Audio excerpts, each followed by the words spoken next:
it's Kara and Dobie Joe. We're going to work on page 69. This is the last song I've given you in this book to work on.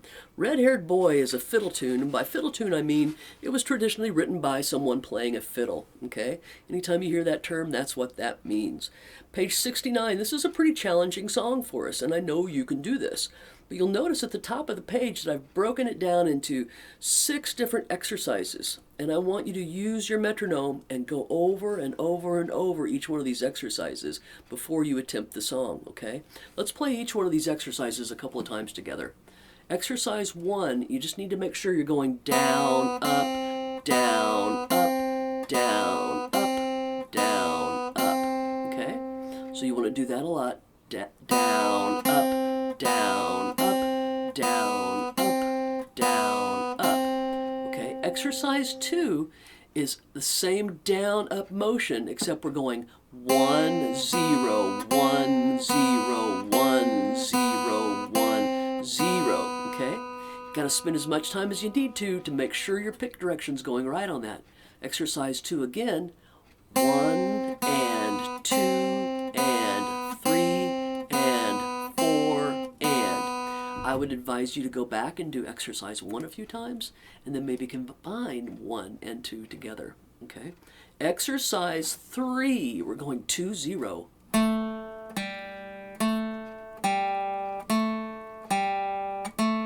Okay, once again, 3, 4, down, up, down, up, down, up, down, up. Now these exercises might seem silly to you, but trust me, they will really help you with the rest of the song if you do this work, okay? Attention to the details. Exercise 4, same business. We're going 3, 0, down, up, 3, 4. And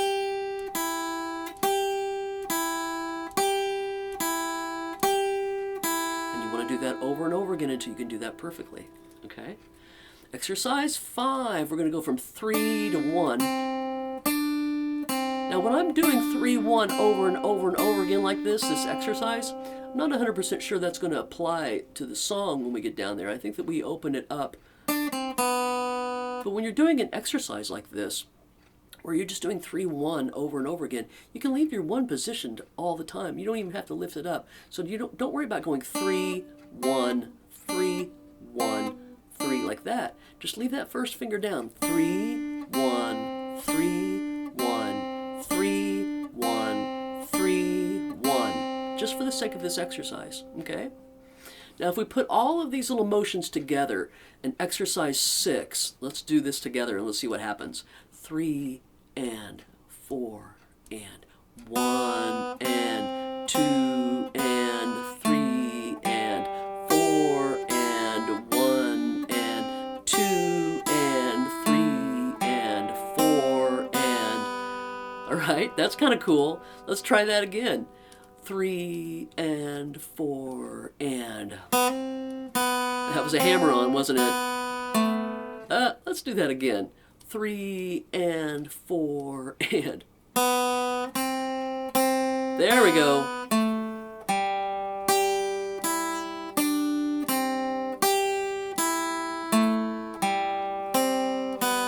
Boy, that is a good exercise. So once again, if I'm playing this too fast for you, you know what to do, right? Pull out that metronome, set it at a tempo that you can do it perfectly, and then work your speed up on it.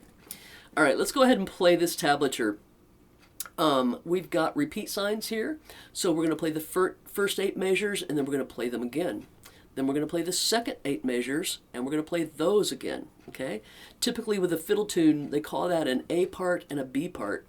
And typically what happens is you have 8 measures in each section and they get repeated, okay? Very classic way to play a bluegrass tune. Okay, here we go. 1, 2, 3, 4, and 1.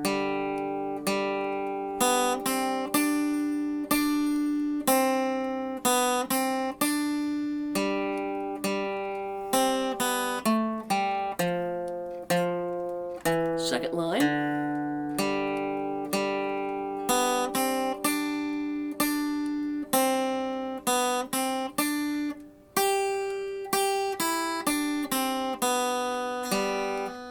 Rest and repeat.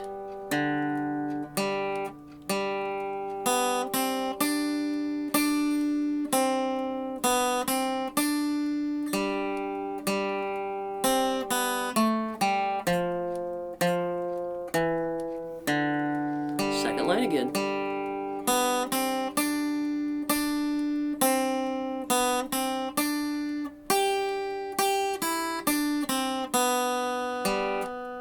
Second section.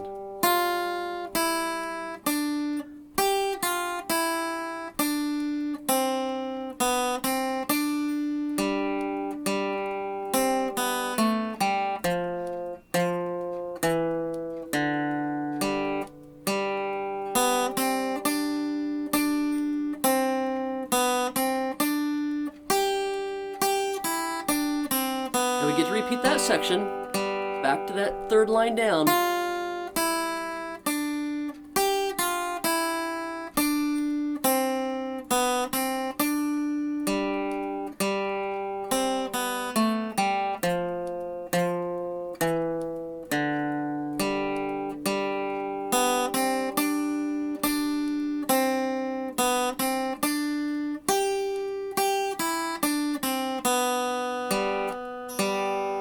Okay? All right, before we do the chords, let's talk about something kind of cool. On the second line down, third measure in, we've got a 3 on the B string and a 3 on the E string. What I'm doing with that is I'm hitting my 3 on the B string, and then I'm flattening out my third finger that I'm using on that 3 to grab the next 3. So instead of going, so let me see if I can show you that up close. So 3, and I'm not lifting up and going to the next 3. I'm going 3, and then when I have to do the 3 on my E string, I just collapse my finger to get it, okay? That's kind of a cool technique to learn. You don't have to do it that way, but as I was playing it, I thought I should point that out to them because it's kind of cool. All right, chords on this. We are going to do that root strum pattern that I had you do a few lessons ago on this. What that means is we're going 1, strum, 3, strum. So on the 1 and the 3rd beat of every measure, we're hitting our root note. Strum, root, strum, or 1, 2, 3, 4, like that.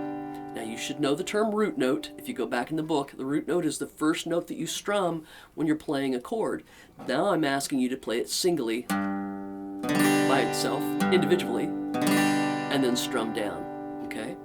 All right, it's a little bit of a challenge, but I think that we should end this book with you pushing yourself a little bit. All right, here we go.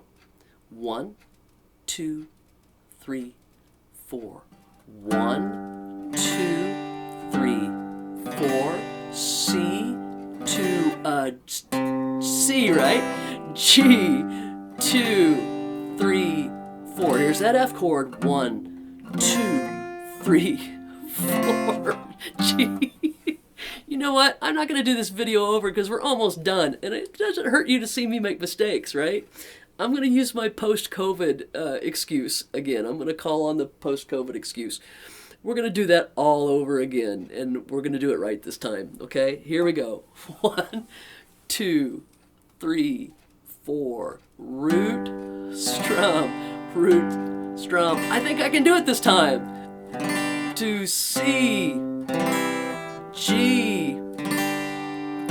Here's that F again that I so badly messed up. 3, 4, second line, G.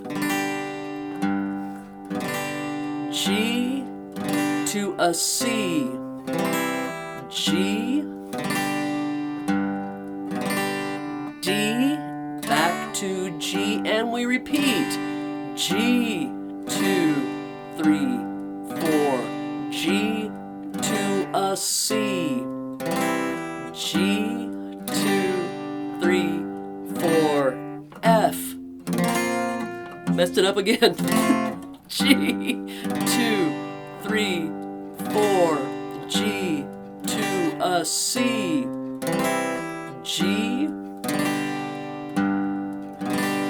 D to a G. Here's that second part. Keep your fingers crossed for me. There, I got it. 3, 4. 1, 2, 3, 4. 1. That was a wrong root note. 3, 4. 1, 2, 3, 4. Last line. G. G to a C. G. D. a G. We got to go back to that F now. F, C, G. Back to the F. Making myself look. G. G to a C. Back to G. D to a G. All right. Thank you for your patience. I did have a pretty bad case of COVID last week, and I'm just now getting over it. And they're not kidding you when they say that sometimes there's a little bit of brain fog after it. I'm going to do that just for fun. I'm going to do that all the way up to speed. Now, the chords.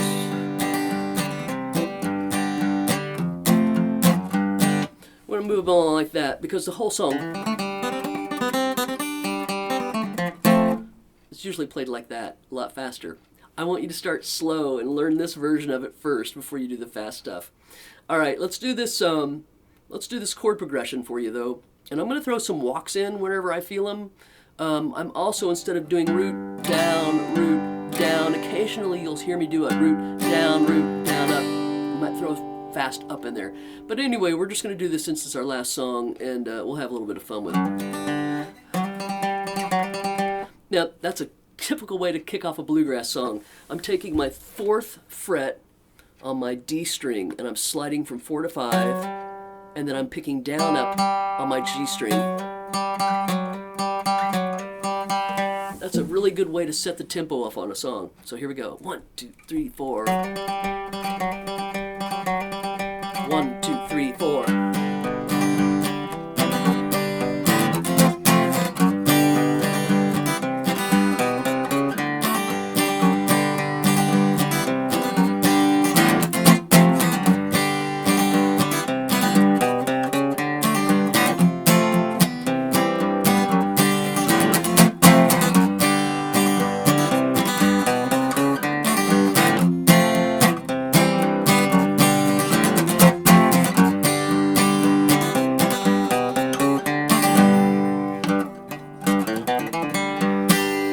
Anyway, that's what I want you to strive for. That's a couple of books away from now, but you can't play like I just played without paying attention to every one of these pages in this book. Please trust me on that. I've been teaching lessons for so many years. I've been making mistakes for so many years. I've been teaching people the mistakes that I've made and how to fix them for so many years. So please take every page in this book and soak it up for me, okay? If you do this book, I guarantee you what I just played really fast for you is going to be well within your reach, okay? Thanks so much. We're going to come back for one more lesson here. We're going to talk about the minor chords on page 70, and then we'll be all done, okay? Thanks so much. Bye-bye.